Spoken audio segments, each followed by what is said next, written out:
So, yun ang mga wagon dahil naplinira natin, nilagay natin yung kinabit natin uli. So, kanina, may siwang siya.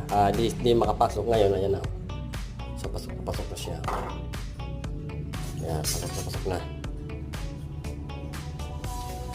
So, kanina hindi natin na ipapasok dahil sobra tong ating pintuan. So, ngayon natabasan na natin. So, pasok na pasok.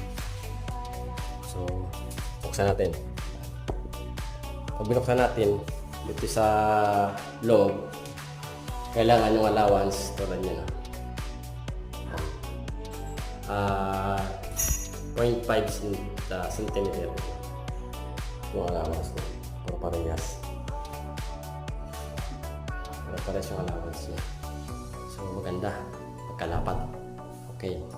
So, syempre, dahil naayos natin yung lapat dito, naayos na. Dito naman tayo.